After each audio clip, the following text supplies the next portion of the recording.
मनमानी सिर्फ मकान बेचने तक ही नहीं चलती, मकान बेचने के बाद भी वो खरीदार को तंग करने से बाज नहीं आते।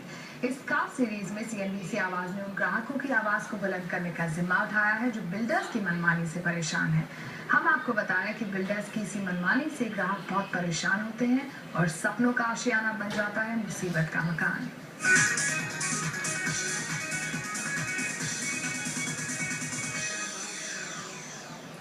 घर खरीदने के सालों बाद भी फ्लैट मालिकों को बिल्डर की मनमानी सहनी पड़ती है, क्योंकि ज्यादातर रेजिडेंशियल सोसाइटी बिल्डर खुद चला रहे हैं। इससे उनकी मोटी कमाई भी हो रही है। फ्लैट मालिक परेशान है, मेंटेनेंस के नाम पर मोटी रकम वसूली जा रही है और जिन सुविधाओं का वादा हुआ था वो भी पूरी नहीं होती। ऐसी ही शिकायतों के बाद हरियाणा सरकार ने डीएलएफ, यूनिटेक, अंसल, वाटिका, MRNGF, सहारा और रहेजा डेवलपर समेत 35 बिल्डर्स को आदेश दिया है कि वो हाउसिंग सोसाइटी तुरंत रेजिडेंट एसोसिएशन को ट्रांसफर करें।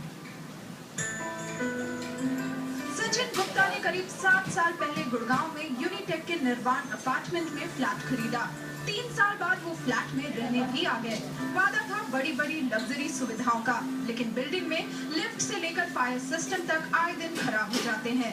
मेंटेनेंस की शिकायतों पर आए दिन बिल्डर से झगड़े होते हैं। अब सचिन दिन भर ऑफिस में काम करने के बाद बचे समय में सिर्फ फ्लैट से जुड़ी दिक्कतों से ही जूझते रहते हैं और साथ में हर महीने मेंटेनेंस के नाम पर 5,000 रुपए भी देते हैं।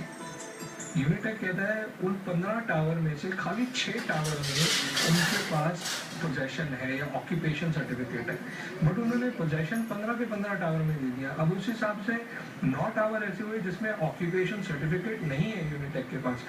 कायदे से उन 9 टावर में बिल्कुल भी कोई भी रिहाइश होनी नहीं चाहिए और उसमें कम से कम आज की तारीख में हमारी 250 फैमिली रहती है। The fire system is very dissatisfactory. You have fire hydrant pipes running in the basement which are leaking so heavily that पूरा basement जो है वो पानी से भरा रहता है। दीवार एकदम पानी में भीगी हुई रहती है like a waterfall, which is it's a breeding ground for all kind of mosquitoes, pests, and plus it is weakening the very foundation of the building. These are all high rises. Whatever time you have to pay a certain amount, और हमको energy तब मिलती है जब वहाँ पे हमारा credit होता है, which is absolutely against the law.